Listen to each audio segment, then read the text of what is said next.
अंधे कांवड़िए का जादुई कलश। मानिकपुर गांव में रहने वाली शिवांशी बेहद ही छोटी थी जब उसकी मां का स्वर्गवास हो गया। उसके कुछ पल बाद एक दुर्घटना में उसके पिता वर्तमाई की आंखें भी चली गई। ऐसे में 12 बरस की नन्ही शिवांशी में मानो पुरनिये जितनी समझदारी समा गई थी। जहां पूरे गांव के बच्चे मैदान में इकट्ठे होकर खेलकूद करते, उस पर शिवांशी अपने अंधे पिता की सेवा सहायता में समय गुजारा करती। अब 8 बरस गुजर चुके थे। सावन के पावन महीने की शुरुआत हो चुकी थी। वो तड़के सवेरे उठकर झोपड़ी की तख्त पर रखे मिट्टी के शिवलिंग की पूजा किया करती थी। आज फिर सावन की शुरुआत हो चुकी है। हे देवों के देव महादेव, इस सावन के पावन महीने में मेरे पिता की आंख की रोशनी लौटा देना। भगवान शिव की पूजा करके शिवांशी अपने पिता से कहती है, पिताजी, आज सावन का पहला सोमवार है, इसीलिए मंदिर से लौटने में सांझ हो जाएगी। बिटिया, जाने से पहले जरा चाक तक पहुंचा देना, जो कि सावन चढ़ चुका है तो कांवड़िया भी कांवड़ की खातिर कलश खरीदने आएंगे। आज कलश बनाना है बेटा। बरतुमई को इस बात का दुख नहीं था कि उसकी आंखें अब नहीं रहीं। वो बिना आंखों के भी लुभावने घड़े बनाता था। पिताजी, आपकी आंखें नहीं रही, फिर भी आप इतने आकर्षक कलश और घड़े कैसे बनाते हैं? एक कुम्हार के लिए उसकी हथेली ही उसकी आंखें होती हैं बेटा। शिवांशी बाग से फूल, बेल पत्र, भांग, धतूरा सब कुछ एकत्रित करके उन्हें टोकरी में भरकर शिव मंदिर की सीढ़ियों पर बैठकर बेचने लगती है। बेल पत्र, फूल माला ले लो।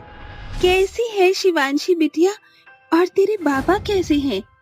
अंधों की खातिर तो दिन रात एक बराबर है भाभी। बिटिया, तू अपने पिताजी को लेकर इस सावन में शिव की पावन धाम क्यों नहीं ले जाती? कहते हैं कि सावन में जो कोई भी शिव का कावड़ उठाकर उनके देवघर के दर्शन कर ले, उनकी सभी इच्छाओं की पूर्ति होती है।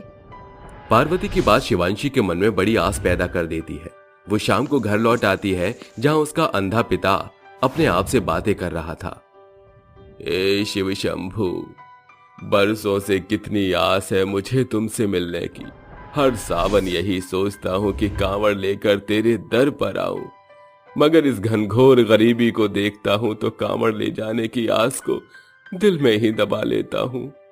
मुझ अंधे पिता पर जवान बेटी की भी जिम्मेदारी जो है।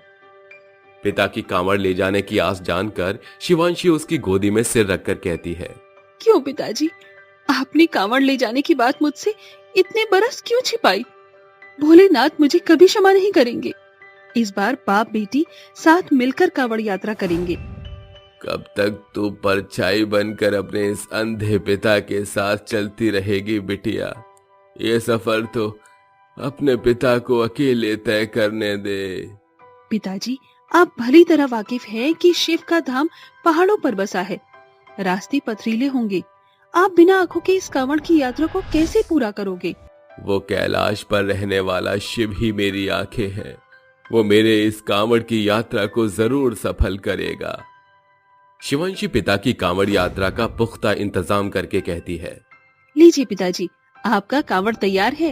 ये कुछ पैसे भी रख लीजिए, हरिद्वार में भोग प्रसाद की खातिर। बरतुमाई नारंगी धोती कुर्ता पहनकर कांवड़ उठाई शिव का नाम लेकर चल पड़ता है। जय शिव शंभो, जय शिव शंभो। प्रभु, ये अंधे कांवड़िया तुम्हारे दर्शन को आ रहा है भगवान। अंधा कांवड़िया नंगे पांव कांवड़ उठाकर आगे बढ़ता है। कुछ दूरी चलने के बाद वो शोरगुल की धुनी सुनकर वहीं रुक जाता है, जहां सिकंदर नाम का एक चाय वाला सड़क किनारे चाय बेच रहा था। सुनो भाई, हरिद्वार की ओर जाने वाला पैदल पार पथ का मार्ग यही है ना? शिव की नगरी जाने का रास्ता तो यही है काका, मगर आप बिना आंखों के वहां तक पहुंचेंगे कैसे? जानते नहीं हरिद्वार का रास्ता कितना उबड़ खाबड़ है। जब मैं कांवड़िया अंधा होकर भी धीरज नहीं खो रहा, तो तुम आंख वाले मुझे कांवड़ उठाए देख इतना उत्तेजित क्यों हो? अंधे बरतुमई का भोलेनाथ के प्रति बेशुमार स्नेह सिकंदर की चुप्पी साधने पर उसको मजबूर कर देता है। अंधा कांवड़िया भोलेनाथ की महिमा को हृदय में रखकर भजन गुनगुनाते हुए आगे बढ़ता है। तेरा ही आस है भोले, तुझ पे विश्वास है भोले, कहता ये कांवड़िया है, तेरी ही प्यास है भोले, हर हर महादेव, जय शिव शंकर। अंधा कांवड़िया अकेले ही आगे बढ़ता है। तभी उसके कानों में कुछ कांवड़ियों की भगवान भोलेनाथ का जयकार ऊंचे स्वर में सुनाई पड़ता है। बम बम भोले, 1 2 3 4 भोला तेरी जय जयकार, 1 2 3 4 भोला तेरी जय जयकार। अंधा कांवड़िया उसकी आवाज को टटोलते हुए वहां आकर कहता है, अरे अरे काका संभाल कर, नीचे पत्थर है। शुक्रिया बेटा, तुमने मेरे पांव को पत्थर की ठेस लगने से बचा लिया। क्या तुम सभी कांवड़ लेकर जा रहे हो? जी, हम कुल मिलाकर 6 श्रद्धालु हैं जो देवघर जा रहे हैं। मेरा नाम बर्तमई है, मैं अंधा हूँ। क्या मैं भी तुम कांवड़ियों के झुंड में शामिल हो सकता हूँ? हाँ जी जरूर। सभी बातचीत करते हुए हरिद्वार की ओर रुख करते हैं। तकरीबन 3 दिन के बाद वो नीलकंठ पहुंचते हैं। इस घड़ी का हमें कब से इंतजार था बच्चों। काका, हम नीलकंठ तक का सफर तय कर चुके हैं, मगर अब यहाँ से आगे का रास्ता अंगारों पर चलने जितना कठिन है। बिना कठिनाई के कैलाशगिरी से मुलाकात निश्चय भी नहीं है। सभी पर्वत मीलों चढ़ाई पार करते हैं।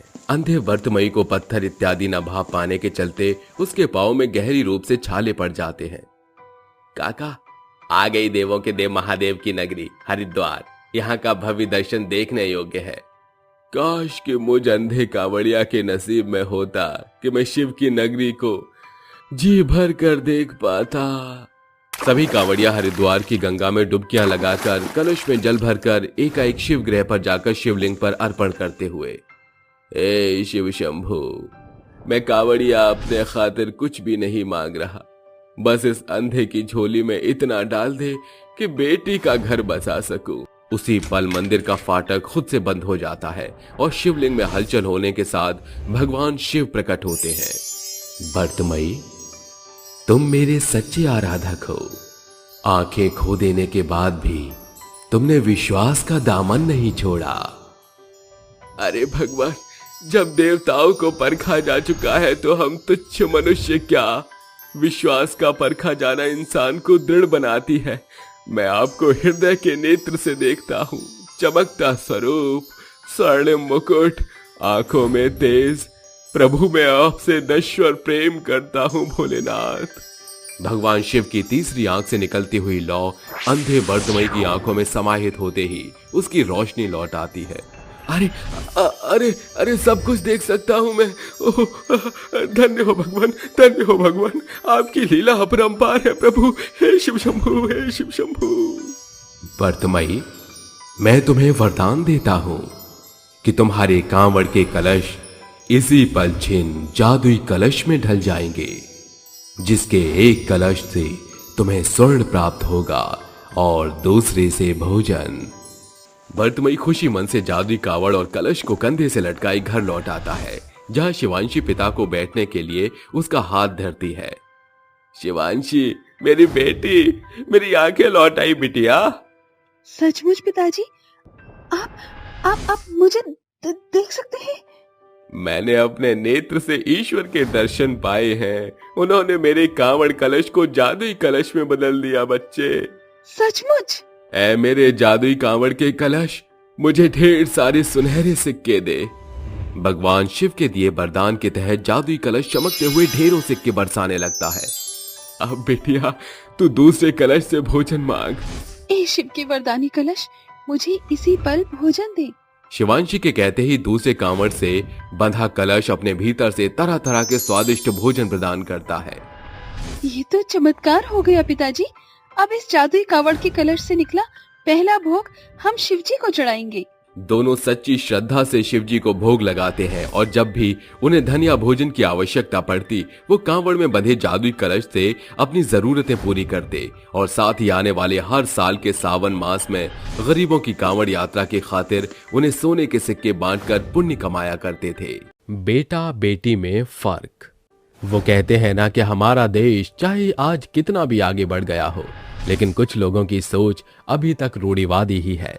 ऐसी ही कहानी है सुमित और नैना की।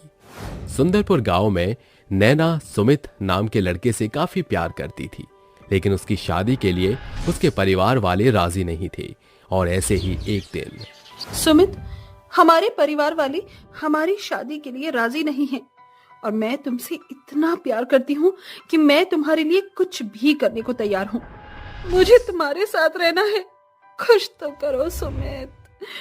नैना, समझ तो मुझे भी नहीं आ रहा कि आखिर मैं क्या करूं। क्यों ना हम भाग जाएं? नैना सुमित की बातों से सहमत होती है और रात के समय वो सुमित के साथ दूसरे शहर में भागकर चली जाती है और वो वहां पर जाकर शादी करते हैं और उसके बाद एक छोटा सा घर किराए पर खरीद लेते हैं। और ऐसे ही उनकी जिंदगी खुशी से कट रही थी। एक दिन नैना सुमित से बोलती है, सुमित, मैं भी पढ़ी लिखी हूँ और तुम भी हो। मैं सोच रही थी कि तुम्हारे साथ मैं भी तुम्हारे ऑफिस चलकर काम कर लूं। वैसे नैना, बोल तो तुम बिल्कुल सही रही हो। अगर तुम भी काम करोगी तो हम दोनों इस घर को बड़े अच्छे से चला सकेंगे। तुम चिंता मत करो, मैं तुम्हारे लिए कल ही अपने ऑफिस में बात कर लूंगा और फिर हम दोनों एक साथ पैसे कमाएंगे। हाँ सुमित जी, फिर आपके ऊपर से भी घर का थोड़ा बोझ कम हो जाएगा। खबरदार नैना, जो तुमने खुद को बोझ बोला तो समझी तुम? अच्छा ठीक है, मैं तो मजाक कर रही थी, आप सीरियस मत हो ज्यादा। इतना कहकर वो दोनों खाना खाकर सो जाते हैं। अगली सुबह सुमित अपने ऑफिस जाता है और अपनी पत्नी नैना के लिए काम की बात कर लेता है। घर पर जाकर सुमित नैना से बोलता है, नैना नैना बेबी, कॉन्ग्रेचुलेशन। पर क्यों सुमित जी, आप मुझे कांग्रेचुलेशन क्यों दे रहे हैं? तुम्हें मेरे ऑफिस में काम करना था ना। देखो, तुम्हें काम मिल चुका है। कल से तुम मेरे साथ मेरे ऑफिस में काम करने के लिए जाया करोगी। नैना मानो खुशी से फूले नहीं समाती और अगले दिन वो अपने पति के साथ काम करने लग जाती है। धीरे धीरे करके वो अमीर होने लगते हैं और ऐसे ही कुछ साल बीत जाते हैं। और एक दिन नैना अपने पति के पास आती है और उसके कान में धीरे से बोलती है, सुमित, आप पापा बनने वाले हैं। क्या? सच में? सुमित बहुत ही ज्यादा खुश हो जाता है और अब वो नैना का ख्याल उससे भी ज्यादा रखने लगता है। एक दिन नैना अपने पति से बात करते हुए बोलती है, सुमित जी, मुझे तो लड़का ही चाहिए, देखना हमारा लड़का ही होगा। नैना, तुम कैसी बात कर रही हो? हमें भेदभाव नहीं करना चाहिए। जो भी होगा आखिर होगा तो हमारा ही ना। मुझे तो भगवान जी जो भी दे दे, चाहे लड़का हो या लड़की, मैं तो उसकी बहुत ही अच्छे से देखभाल करूंगा। आप चुप रहिए, समझे? आपको कुछ भी नहीं पता। लड़का होता है तो माँ बाप की देखभाल करता है, पैसे लाता है, लेकिन लड़की पैसा लाती नहीं बल्कि लेकर चली जाती है, और वो अपने माँ बाप की नहीं बल्कि अपने सास ससुर की हो जाती है। कम से कम बेटा अपने माँ बाप के पास तो रहता है। नैना, तुम पढ़ी लिखी हो, लेकिन ये गवारों वाली हरकत क्यों कर रही हो? क्या गवारों वाली हरकत कर रही हूँ मैं? मुझे तो बस बेटा ही चाहिए, बस तो बस। वो दोनों आपस में बात करने के बाद सो जाते हैं और देखते ही देखते पूरे 9 महीने बीत जाते हैं। नैना की अब डिलीवरी का समय आ चुका था और नैना को एक बहुत सुंदर सी बेटी हुई। नर्स सुमित के हाथ में उसकी बेटी देती है। सुमित अपनी बेटी को हाथ में लिए बहुत ही खुश था, लेकिन नैना उसको अपनी बेटी के होने की बिल्कुल भी खुशी नहीं थी, क्योंकि वो एक बेटा चाहती थी, लेकिन उसको बेटी हो गई। नैना अपनी बेटी का बिल्कुल भी ख्याल नहीं रखती थी और देखते ही देखते अब नैना की बेटी सुनैना बड़ी होने लगी। नैना अब सुनैना से बहुत ही सारा काम करवाने लगी और एक दिन, सुनैना, सुनैना, कहाँ मर गई? घर का काम कौन करेगा? मम्मी, मुझे तो घर का काम आता ही नहीं है, मैं घर का काम कैसे करूंगी? मैं अभी जिंदा हूँ, समझी? तुझे सारा काम मैं सिखा दूंगी। नैना सुनैना से धीरे धीरे काम करवाने लगी। ये सब देखकर सुमित को बहुत ही गुस्सा आ गया और गुस्से में सुमित उससे बोलता है, नैना, तुम पागल हो चुकी हो क्या? ये क्या कर रही हो तुम? तुम्हें शर्म नाम की चीज नहीं है क्या? तुम अपनी एक छोटी सी बच्ची के साथ इतना बुरा बर्ताव कैसे कर सकती हो? सुमित, तुम मेरे बीच में मत बोलो, समझे? ये लड़की है, इसको लड़कियों वाले सारे काम आने चाहिए। अगर मैं इसको सारे लड़कियों के काम सिखा रही हूँ तो इसमें क्या बुराई है? बुराई कुछ भी नहीं है, लेकिन अभी बहुत छोटी है। तुम केवल 5 साल की लड़की से काम करवा रही हो। तुम मुझे मत बताओ मुझे क्या करना चाहिए और क्या नहीं करना चाहिए। मैं अपनी बेटी के साथ जो भी कर रही हूँ वो ठीक कर रही हूँ। ये मेरी भी बेटी है, मुझे अच्छे से पता है कि अपनी बेटी के साथ कैसा बिहेव करना चाहिए। सुमित गुस्से में वहां से अपने ऑफिस के लिए चला जाता है। वहीं दूसरी तरफ नैना अपनी बेटी से घर का सारा काम करवाने लगी। एक दिन सुनैना की तबीयत खराब हो रखी थी। सुनैना मर गई क्या? उठी क्यों नहीं अभी तक? इतना कहकर नैना सुनैना के कमरे में जाती है और उसके ऊपर से चद्दर हटाकर उससे बोलती है, बेशरम कहीं की, यहाँ पर आराम फरमा रही है। पता नहीं कौन सी घड़ी में तू पैदा हो गई। तेरे जैसी कामचोर तो मैंने कहीं भी नहीं देखी। माँ, मेरी तबीयत ठीक नहीं है, इसलिए मैं आज उठ नहीं पाई। रुक जाओ, तेरी तबीयत तो मैं आज तुझे ठीक करती हूँ। तेरा रोज रोज का ड्रामा रहता है ना। रुक जा तू, रुक। इतना कहकर नैना एक लाठी लाती है और अपनी बेटी को मारने लगती है। मारते हुए नैना उससे बोलती है, तुझे तो मैं अपनी कोख में रखना ही नहीं चाहती थी। अगर मुझे पता होता कि तू लड़की पैदा होगी तो मैं तुझे कब का मार देती। मुझे तो लड़की चाहिए ही नहीं थी। वो उसको मारते हुए ये बात बोल रही थी कि तभी सुमित वहां पर आ जाता है। ये देखकर नैना उसे इतनी बुरी तरह से मार रही है। सुमित नैना को जोरदार थप्पड़ जड़ता है। नैना, तुम सच में माँ नहीं कसाई हो। अरे एक पल को सौतेली माँ भी इतनी बुरी तरह अपने सौतेले बच्चे को नहीं मारती जिस तरह तुम मार रही हो। तुम ये कैसे भूल रही हो कि तुम भी एक औरत हो? तुम्हें सच में थोड़ा भी रहम नहीं आया ना? ये तुम्हारी बेटी है। मैं तो ये भूल ही गया कि तुमने इसे अपनी बेटी कभी माना ही नहीं। अगर तुम इसे अपनी बेटी मानती तो शायद आज तुम इसके साथ इतना बुरा बर्ताव न कर रही होती। बस सुमित जी, बस कीजिए आप। अब और मत बोलिए प्लीज। मुझे इतनी खरी खोटी मत सुनाइए। मैं ये बात भूल गई थी कि मैंने इसको अपनी कोख से जन्म दिया है। लड़के की चाहत में मैं ये भूल गई थी कि मैं भी एक औरत हूँ। नैना अपनी बेटी को गले लगाकर रोते हुए बोलती है, मुझे माफ कर दे मेरी बच्ची। मैंने तेरे साथ बहुत ही बुरा किया है। तू इतनी बीमार है लेकिन मैंने तेरे ऊपर ध्यान न देकर मैंने तुझे डंडे से मारा। तू मुझे माँ माँ करती रही लेकिन मैंने तुझे अपनी बेटी कभी नहीं माना। मुझे माफ कर दे बेटा। माँ, आप मुझसे माफी मत मांगो। कोई भी माँ अपने बच्चे से माफी थोड़ी ना मांगती है माँ। उसकी ये बात सुनकर नैना और जोर जोर से रोने लगती है और अपनी बेटी और पति से माफी मांग लेती है। जिसके बाद सुनैना और सुमित नैना को माफ कर देते हैं। उसके बाद वो सभी लोग खुशी से रहने लगते हैं। भुट्टे बेचने वाली चुड़ैल माँ बेटी। मानसून का महीना अपने उफान पर था। आसमान काले बरसाती बादलों से पूरे तौर पर घिरा हुआ था। सड़कें एकदम वीरान पड़ी थी। उस सड़क से मोहन नाम का एक शख्स गुजर रहा था। अरे ये सुहाना मौसम, खुला आसमान, ये कहाँ हम आ गए? आहा, इस ठंडी ठंडी हवाओं के बीच कितना मजा आ रहा है। वो चलते हुए कुछ कोस की दूरी को पार करता है कि तभी उसकी निगाह सड़क के मोड़ पर बैठी हुई एक भुट्टे वाली माँ बेटी पर चली जाती है। तभी हल्की बूंदाबांदी भी शुरू हो जाती है। अरे वाह, क्या मनोहर बेला है। बरसात में भट्टी के सिके भुट्टे खाए एक अरसा गुजर चुका है। आज तो मैं भुट्टे खाऊंगा। भुट्टे की सौंधी महक से मोहन भुट्टे वाली के पास आ खड़ा होता है जब दोनों माँ बेटी भुट्टे सेक सेक कर इकट्ठे कर रहे थे। भुट्टे ले लो, भट्टी के सिके गर्मा गर्म, करारा भुट्टा खा लो। अरे ओ भुट्टे वाली, क्या भाव बेच रही हो ये भुट्टे? चुड़ैल नजरें उठाकर मोहन को निहारती है और कहती है, बड़ा सस्ता है बाबूजी, एक भुट्टा मात्र 2 रुपए में बेच रही हूँ। हाँ अच्छा, फिर तो 2 ही ठो भुट्टा दे दो। चुड़ैल भट्टी के लौ में हाथ डालकर भुट्टे सेकने लगती है, जिसे देख मोहन के तोते उड़ जाते हैं और उसके मन में शंका उठने लगती है। अरे ये भुट्टे वाली इस भट्टी में हाथ कैसे डाल रही है? और फिर इस दौर में इतने सस्ते भुट्टे कौन बेचता है? कुछ तो झोल है बाबा। फिर एकाएक मोहन की नजर चुड़ैल के उल्टे पैरों पर पड़ जाती है। अरे बाप रे, इसका मतलब मैं इस वक्त एक चुड़ैल माँ बेटी के भुट्टे खरीदने को खड़ा हूँ। अगर इन्हें मुझ पे शक हो गया तो ये मुझे मार डालेंगी। ये लीजिए बाबूजी, आपके भुट्टे 4 रुपए हो गए। मोहन जब जेब टटोलकर पैसे उसके हाथ में थमा देता है, उसी पल चुड़ैल और उसकी माँ एक भयानक अवतार धारण करके कहती है, क्या हुआ बाबूजी? आपने भुट्टे चखे नहीं?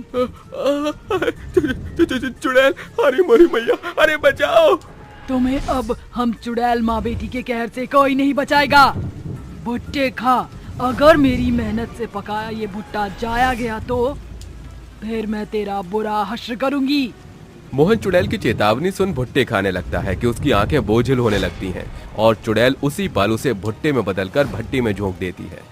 आहा, इन इंसानों को भुट्टे में बदलकर बड़ा मजा आता है।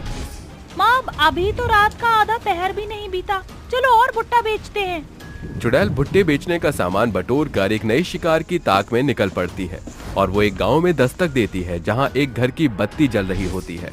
उस घर में अभी भी अंजोरा है, इसका मतलब इस गांव में कोई तो है जो इतनी रात भी जाग रहा है।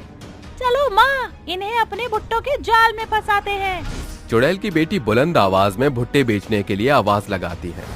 भुट्टे खा लो, गर्मा गर्म करारे भट्टी के सिके भुट्टे खा लो। तभी उस घर में खटपट होती है और दरवाजा खुल जाता है। एक नन्हा बच्चा चिंटू उनकी ओर दौड़ा चला आता है।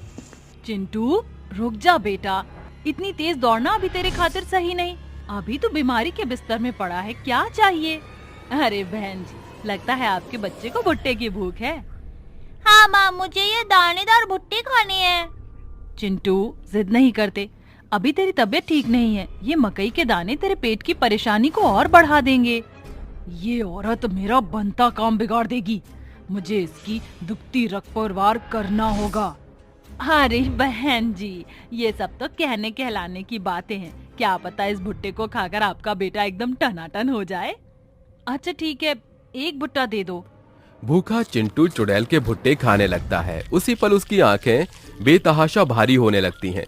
चिंटू जमीन पर चित होकर धम से गिर पड़ता है। चिंटू बेटा, उठ जा, देखा कहा था ना मैंने कि सब कुछ तुम्हारे इन भुट्टों के चलते हुआ है। चुड़ैल और उसकी बेटी उसी पल अपने भयानक वेश में आ जाते हैं। अरे माँ, देखो तो हमें ऐसे देखकर इसकी आंखें कैसी चौड़ी हो गई।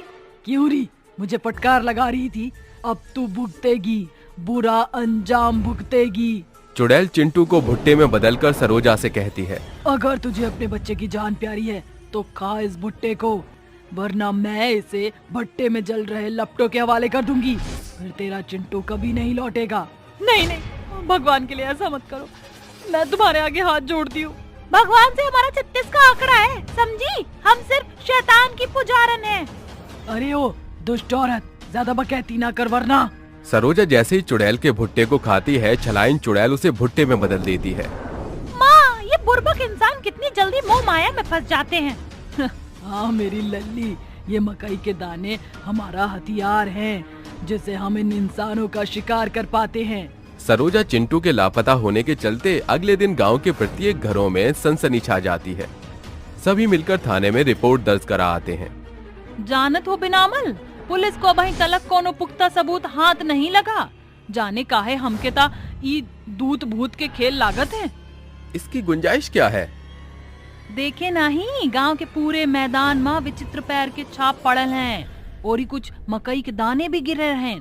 एका तो एक है मतलब है कि कातिल कोनो भुट्टे वाली है, अब वो इंसान है कि हैवान ही तो राम जाने। ये गांव अब चुड़ैल के भूतिया भुट्टे बेचने का अड्डा बन जाता है। चुड़ैल हर शाम आती है और कईयों को अपने भुट्टे खिलाकर मार डालती है। ये खबर हवा की तरह पूरे गांव में फैल जाती है। लोगों का ये गायब हो जाना एक मुद्दा बन गया है। आप में से किसी को किसी भी जन पर अंदेशा है तो बेझिझक बताइए। हुजूर, हमरे शक के दायरे में उ भुट्टे बेचे वाली माँ बेटी हैं, काहे कि जौन इंसान का भुट्टा खाते ससुरा उहे लापतागंज पहुँच जात है। मुग्धा सही कह रही है प्रधान जी, वो भुट्टे वाली का चाल चलन वेशभूषा साधारण इंसान से एकदम परे है, जैसे वो हमारे बीच की ना हो। इसका एक ही उपाय है, बाबा बीकानेर। सभी मिलकर बाबा की गुफा में आकर उसे सारा वृतांत बताते हैं, जिसके बाद बाबा कहते हैं, I like it। अरे बाबा तो अंग्रेजी बोलत हैं, लागत है बाबा विलायती हैं। बाबा, अंतर ध्यान होकर आपने क्या देखा? वही है, वो दोनों चुड़ैल हैं, मगर घबराओ नहीं बच्चा।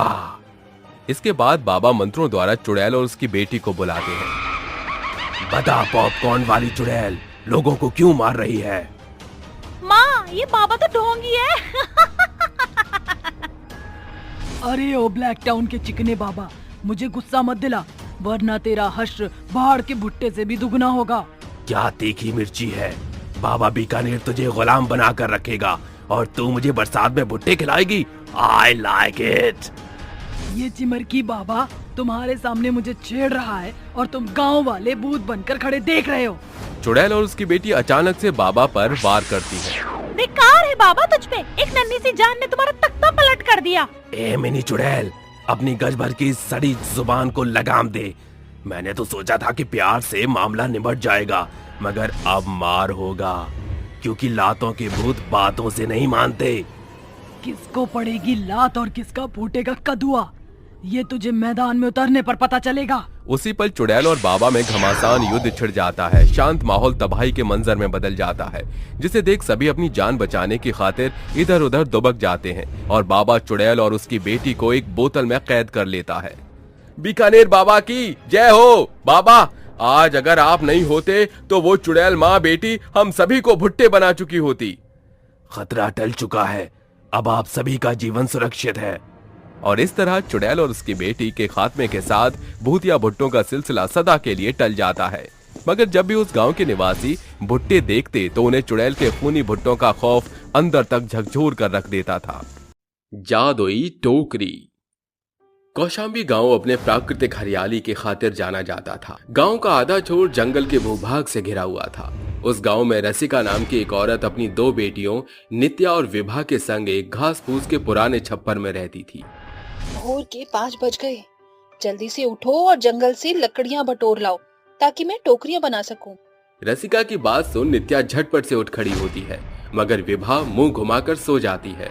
मेरी एक बोली सुनते ही नित्या झट से खड़ी हो गई। अरे आलसन, कभी तो अपनी बहन से कुछ सीखा कर।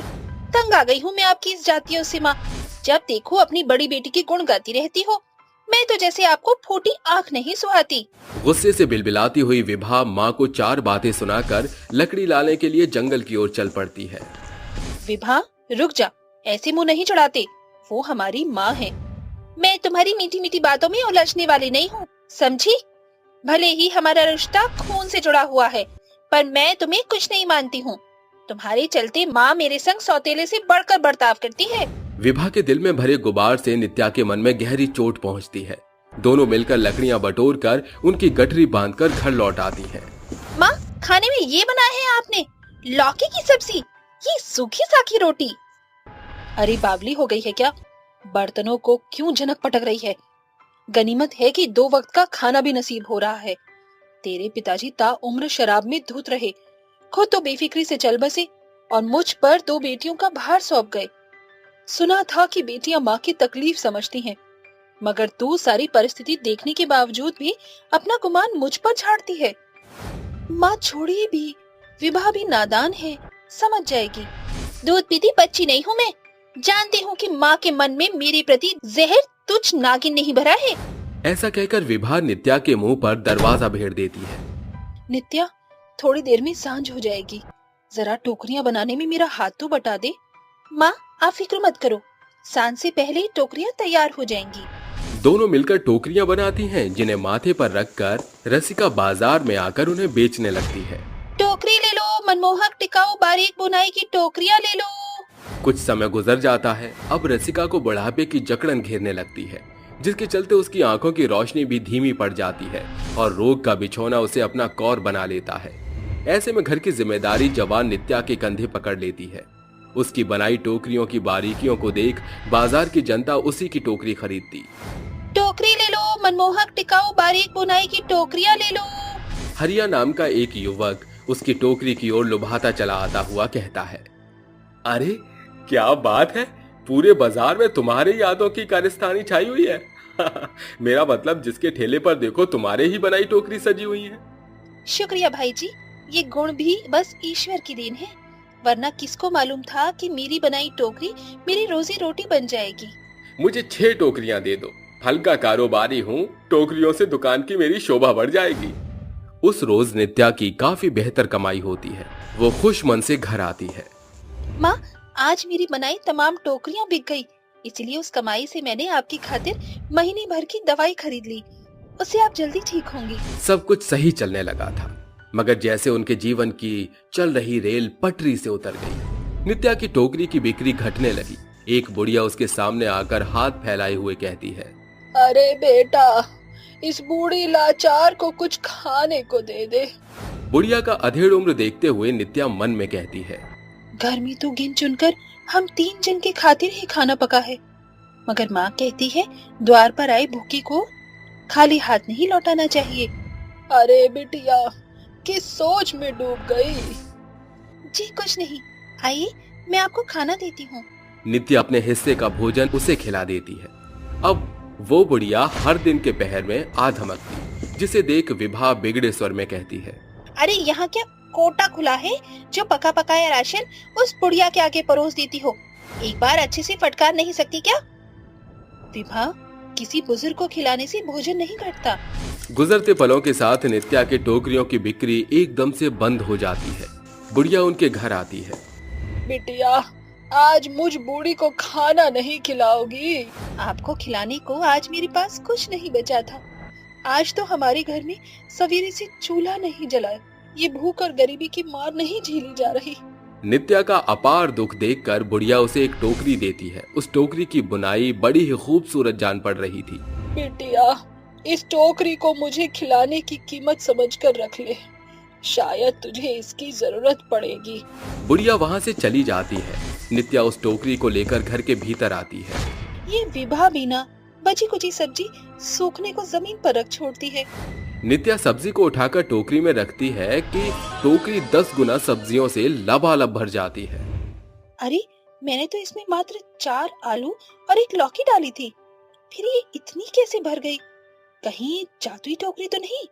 वो पुख्ते तौर से टोकरी का जादुई रहस्य जानने की खातिर सब्जियों को निकालकर इस बार कुछ मात्रा में अनाज डालती है, जिससे टोकरी ठकमठेल भर जाती है। अरे वाह, ये तो सचमुच में जादुई टोकरी है।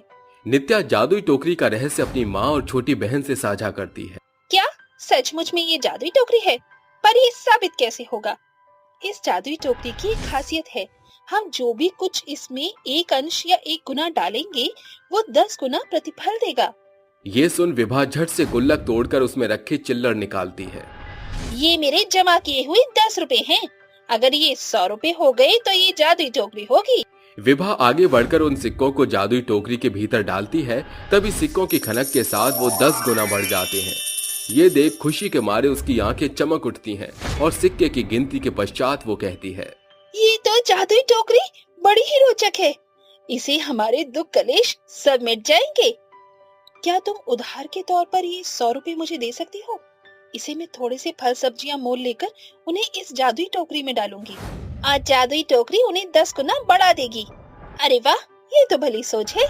नित्या बाजार से ताजे फल और सब्जियां खरीदकर जादुई टोकरी में जैसे ही उड़ेलती, वो लबालब भर जाती, जिन्हें लेकर वो गांव देहात घूमकर उन्हें बेचती है। ताजे मीठे फलों के साथ ताजी हरी सब्जियां ले लो। उसकी आवाज सुनकर रिपना और चंदन नाम का एक दंपति उसे रोकते हुए कहता है, अरे ओ फल वाली, जरा यहाँ तो आना। नित्या झट से उसके पास आती है। क्या भाव बेच रही हो ये मीठे मीठे फल? साहब, इसे मीठे फल आपको पूरे बाजार में नहीं मिलेंगे। अच्छा, चक्कर तो देखूं। चंदन एक फल को चखते हुए बोलता है, अरे वाह, तुम्हारे फल तो इमरती से भी मीठे और रस भरे हैं। सभी में 1 किलो भर तौल दो। सांझ के खातिर भाजी तरकारी भी नहीं है। इसकी सब्जियां भी कितनी चमकदार हैं। लगे हाथ सब्जी भी खरीद लो। जादुई टोकरी में भरे सामान जितनी तेजी से बिकते हैं, उतनी ही तेजी से वो भरते चले जाते हैं। उस रोज नित्या उतना कमाती है जितने पहले उसने कभी नहीं कमाया होता। ये ले छुटकी, तेरे 100 रुपए और ये अलग से 50 रुपए। अब मैं इस जादुई टोकरी से अपनी गरीबी के जीवन की काया पलट कर रख दूंगी। नित्या लगातार उस जादुई टोकरी का सदुपयोग करती है। वो प्रत्येक दिन की कमाई की जोड़ बटोर कर रखती है, जिसे कुछ समय में वो एक पक्का मकान बनाकर अपनी माँ और बहन के साथ खुशहाल तौर से जीवन यापन करने लगती है। नित्या सारा श्रेय वो जादुई टोकरी को देती है। बेटा बेटी में फर्क। वो कहते हैं ना कि हमारा देश चाहे आज कितना भी आगे बढ़ गया हो, लेकिन कुछ लोगों की सोच अभी तक रूढ़िवादी ही है। ऐसी ही कहानी है सुमित और नैना की। सुंदरपुर गांव में नैना सुमित नाम के लड़के से काफी प्यार करती थी, लेकिन उसकी शादी के लिए उसके परिवार वाले राजी नहीं थे। और ऐसे ही एक दिन सुमित, हमारे परिवार वाले हमारी शादी के लिए राजी नहीं हैं और मैं तुमसे इतना प्यार करती हूँ कि मैं तुम्हारे लिए कुछ भी करने को तैयार हूँ। मुझे तुम्हारे साथ रहना है, खुश तो करो सुमित। नैना, समझ तो मुझे भी नहीं आ रहा कि आखिर मैं क्या करूं। क्यों ना हम भाग जाएं? नैना सुमित की बातों से सहमत होती है और रात के समय वो सुमित के साथ दूसरे शहर में भागकर चली जाती है और वो वहां पर जाकर शादी करते हैं और उसके बाद एक छोटा सा घर किराए पर खरीद लेते हैं। और ऐसे ही उनकी जिंदगी खुशी से कट रही थी। एक दिन नैना सुमित से बोलती है, सुमित, मैं भी पढ़ी लिखी हूँ और तुम भी हो। मैं सोच रही थी कि तुम्हारे साथ मैं भी तुम्हारे ऑफिस चलकर काम कर लूं। वैसे नैना, बोल तो तुम बिल्कुल सही रही हो। अगर तुम भी काम करोगी तो हम दोनों इस घर को बड़े अच्छे से चला सकेंगे। तुम चिंता मत करो, मैं तुम्हारे लिए कल ही अपने ऑफिस में बात कर लूंगा और फिर हम दोनों एक साथ पैसे कमाएंगे। हाँ सुमित जी, फिर आपके ऊपर से भी घर का थोड़ा बोझ कम हो जाएगा। खबरदार नैना, जो तुमने खुद को बोझ बोला तो समझी तुम? अच्छा ठीक है, मैं तो मजाक कर रही थी, आप सीरियस मत हो ज्यादा। इतना कहकर वो दोनों खाना खाकर सो जाते हैं। अगली सुबह सुमित अपने ऑफिस जाता है और अपनी पत्नी नैना के लिए काम की बात कर लेता है। घर पर जाकर सुमित नैना से बोलता है, नैना नैना, बेबी कॉन्ग्रेचुलेशन। पर क्यों सुमित जी, आप मुझे कांग्रेचुलेशन क्यों दे रहे हैं? तुम्हें मेरे ऑफिस में काम करना था ना? देखो, तुम्हें काम मिल चुका है। कल से तुम मेरे साथ मेरे ऑफिस में काम करने के लिए जाया करोगी। नैना मानो खुशी से फूले नहीं समाती और अगले दिन वो अपने पति के साथ काम करने लग जाती है। धीरे धीरे करके वो अमीर होने लगते हैं और ऐसे ही कुछ साल बीत जाते हैं।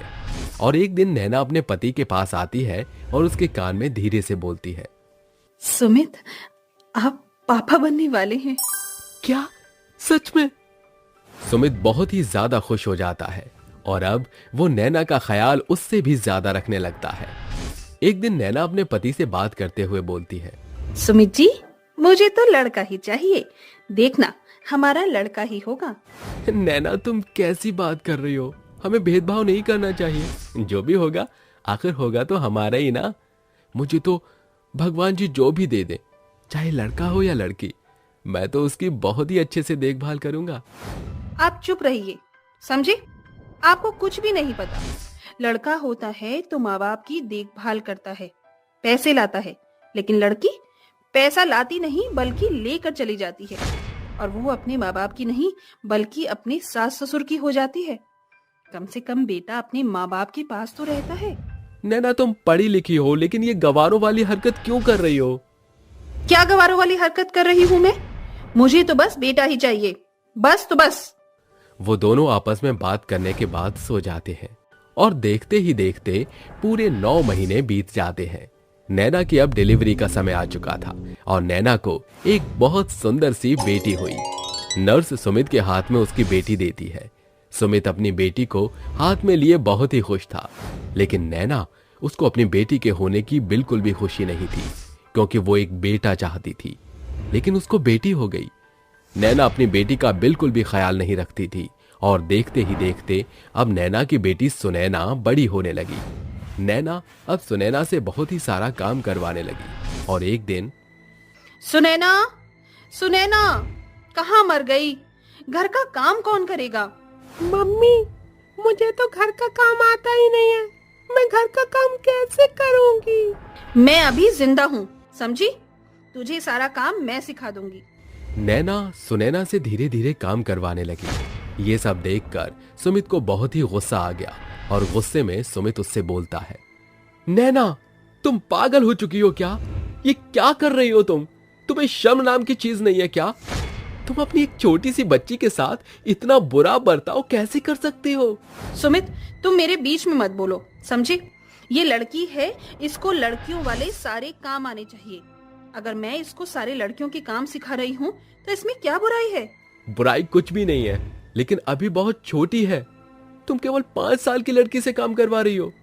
तुम मुझे मत बताओ मुझे क्या करना चाहिए और क्या नहीं करना चाहिए।